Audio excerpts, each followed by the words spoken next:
Mēs esam dabas muzejā, kur norit izstāde Katram savs mīļdzīvnieks. Šodien vairāk runāsim par trušiem. Labdien, Mīdz! Labdien! Pastāstiet lūdzu par saviem trušiem. Ko es jums varu pastāstīt? Tātad man ir gan pundurtruši, kurus cilvēki audzē arī dzīvokļos, ja nav tādas iespējas. Ne jau visiem ir mājas, ja?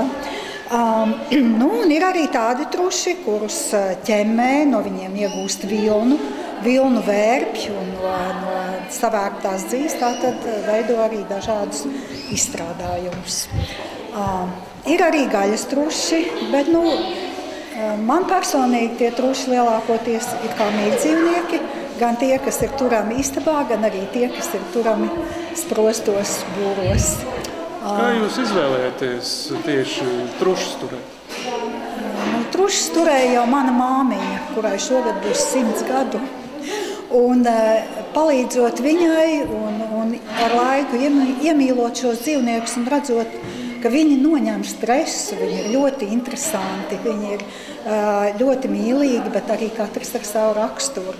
Un tā arī es sāku ar viņiem nodarboties. Un ziniet, kad tu esi sācis ar to nodarboties, tad jau tas ir kā slimība. No tā vairs nav iespējams.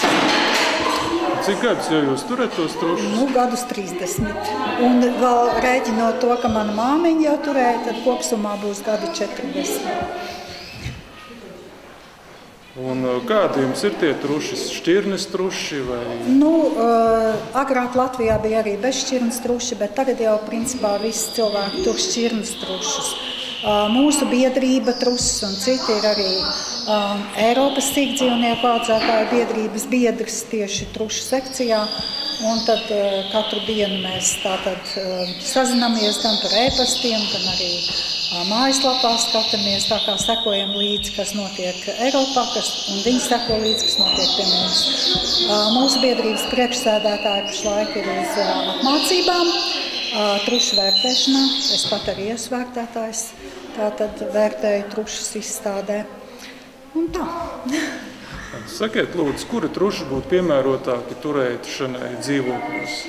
Tikai pundurtruši. Pie kam es gribu teikt, ka diez vai būtu vēlams šos dzīvniekus turēt tā, ka viņi brīvi skraida pa istabu, it sevišķi pa dzīvokli. Bet katrs trusis arī ir ļoti individuāls, un ir tādi dzīvnieki, kurus tiešām var laist ārā.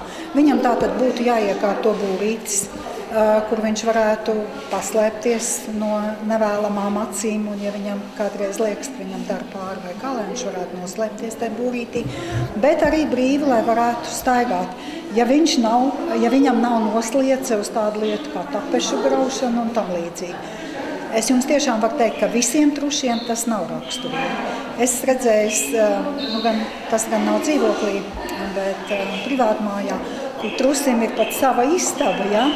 Viņš ir ļoti tīrīgs dzīvnieks, arī būrī viņš kārtojas vienā vietā. Bet varbūt arī izņēmumi. Tas tāpat kā ar kaķiem, ja? Ir ļoti tīrīgi kaķi un ir tādi kaķi, kas nav tīrīgi. Un tas pats ir sakāms arī par šiem dzīvnieciņiem. Sakiet, lūdzu, kā viņi ar citiem dzīvniekiem sadzīvo? Suņiem, kaķiem, kas parasti ir tie parastākie mājdzīvnieki? Parasti trusis ņem virsroku. Man pašai ir bijis tātad kaķi, un arī trusis, kurš ir dzīvojis brīvā vaļā istabā. Tātad no sākuma tikko šie dzīvnieki sāk iepazīties, kaķis tā kā būtu pārāks, bet trusis ir ļoti zinkārīgs dzīvnieks. Un tātad viņš uzmanīgi seko tām kaķa kustībām, kur viņš iet, kā viņš iet. Mēs zinām, ka kaķim tā reizēm tā aste tā kustās, ja? Un tad trusis metas tajā astē virsū. Kaķis mūk, trusis viņam pakaļ. Un tas pats attiecas arī uz suņiem. Man ir bijis medības suns taksis. Bet ar šo trusi tieši var jau būt, ka kāds mazāks būtu un bailīgāks. Ar šo trusi ar Paulīni, viņai ir 9 gadi. Viņa metas tam trusim vienkārši nagiem virsū, tam sunim virsū, un viņš mūknās. Tā kā trusis saka, viņš no sākuma ir tāds, it kā tāds bailīgs, ja? Bet drīz vien viņa zinkārīgā daba ņem pārsvaru, un viņš tātad sāk parādīt savu raksturību. Kā ar barošanu? kā viņš būtu pareizs trusis jābaro, lai viņš būtu veselīgs un pareizs. Ja šis trusis ir pieaudzis dzīvnieks, tad viņam būrītī vajadzētu vienmēr atrasties svaigam ūdenim, vajadzētu būt sālī, kas ir dabūjams veikalos, jo ne visās granulās, kas ir domātas trušu barībai, ne visās ir pietiekoši daudz sāls. Sienām, neskatoties uz to, vai tas ir ziemas vai vasaras periods, tātad sienam būrī vajadzētu būt obligāti, jo, ja trusis ēdīs tikai zaļu zāli vien, tātad viņam var atsties vēdera problēmas. Un, kā mēs zinām, pavasarī zāles satur ļoti daudz ūdens un nav arī tik vērtīgi. Tātad var izbarot labu sienu, nekādā gadījumā tas sienas nedrīkstētu būt sapelējis. Arī labus salmus, piemēram, ausu salmus var izbarot trušiem. Var izbarot burkānus nelielās devās. Jo, ja daudz izbaros šīs saknes burkānus, tad arī var rasties vēdera problēmas. Tad vēl zariņbarību varētu barot. Ziemā egļu un briežu zariņus. Apmēram līdz tam laikam, kad šie koki sāk sveķoties. Tas ir līdz kādam martam. Un kā ir vispār ar veselību trušiem? Viņi ir veselīgi dzīvnieki vai viņi, teiksim, tā mēdz slimot? Un kas būtu jāpievērš uzmanību? Tātad, ja trusim ir pareizi turēšanas un ēdināšanas apstākļi, tad viņam slimot nevajadzētu. Ir viena slimība, tā ir miksinotos, ar ko slimo tikai truši un zaķi.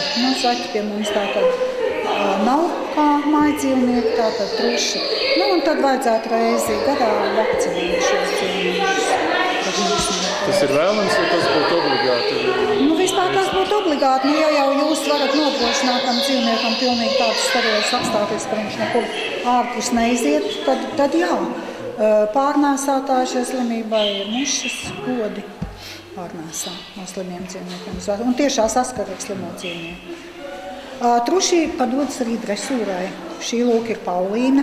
Viņai, kā jau es teicu, ir 9 gadi. Viņa ir iemācīta lekt pāri barjerām. Kā zirga lec pāri barjerām, tā arī viņa lec. Un tad, kad viņai gribas, kad sanāk ļoti daudz bērnu no abām pusēm aplaudē, tad viņa paceļas pakaļkājām tā kā paklamotas. Trusis tāds sabiedrisks dzīvnieks ir, vai viņš tāds vienpats ir, ja viņš tiek turēts? Ja viņš, protams, tiek turēts būrītī, ieslodzīts un viņam nav nekāda saskara cilvēku, tad viņš tur arī sēž tāds bēdīgs. Bet es ieteiktu arī tiem cilvēkiem, kas iegādājas šos punduktrušus mājās, tad, kad esat atgriezušies no darba vai mācībām, tad izlaidiet viņu uz kādām pāris stundiņām pastaigāties.